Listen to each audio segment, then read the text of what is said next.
यार आज ना मेरा वीडियो बनाने का मेन कंसर्न ये है कि जो ये इंडिगो की फ़्लाइट कैंसिल हुई है, इतनी सारी फ़्लाइट कैंसिल हुई है, लोगों ने इतना सफ़र किया है, लोग एयरपोर्ट पे पड़े हुए हैं, परेशान हैं, पैसे ख़त्म हो गए उनके खाने के लिए, वहाँ से कोई गवर्नमेंट ने हेल्प नहीं की या एयरपोर्ट वालों ने या इंडिगो वालों ने कोई हेल्प नहीं की कि आप खाना खा लो या उनको मील दे दिया हो, कुछ नहीं।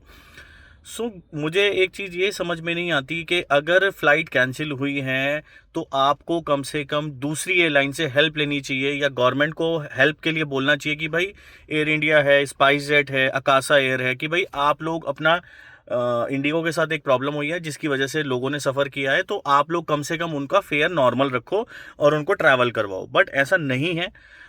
आप अगर फेयर उठा के देखोगे कैंसिलेशन के बाद, 2 दिन पहले, 1 दिन पहले, आज का फेयर उठा के देखोगे तो कम से कम नहीं तो 10,000 वाली फ्लाइट की टिकट्स कम से कम आपको 30,000 35,000 की मिल रही है।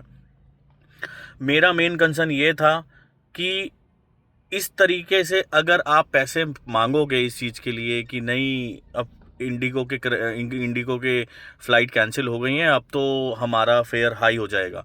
यार इसका क्या मतलब होगा, आप बताओ। आपने तो पूरे महीने की कमाई एक दिन में कर ली, सीधी सी बात।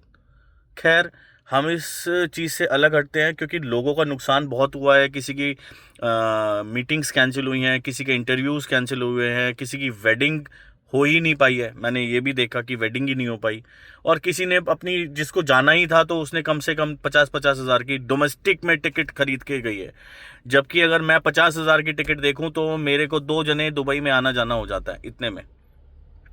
तो गवर्नमेंट को कैपिंग लगानी चाहिए थी। अब बाद में लगाई हो कैपिंग तो वो अलग बात है, बट पहले लगा देनी चाहिए थी। जब ये हादसा हुआ था तभी लगा देनी चाहिए थी।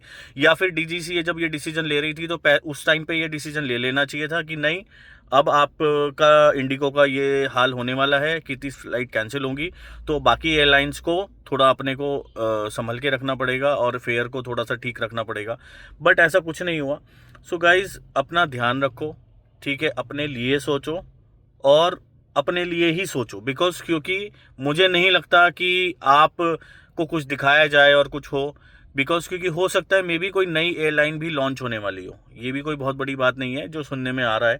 बाकी हो जाए तो भाई उन लोगों का है, क्योंकि सब चीज़ उन्होंने ही जनरेट करनी है। तो डेफिनेटली एयरपोर्ट अडानी जी के पास ही हैं सारे, तो हो भी सकता है कि लॉन्च हो जाए। सो गाइज़, अपना ध्यान रखो, सेफ्टी रखो, और डेफिनेटली गवर्नमेंट को इस चीज़ के ऊपर एक्शन लेना चाहिए। आपका पैसा रिफंड आएगा, वो कब आएगा ये भी नहीं पता, वो गवर्नमेंट एक्शन लेगी तो आपको वो भी पता चल जाएगा। और अगर आपको लगता है तो डेफिनेटली मेरी वीडियो गलत है तो आप कमेंट ज़रूर डालिए, और सही है तो भी कमेंट डालिए, मुझे पता चलेगा कि हाँ ठीक है सब चीज़ें।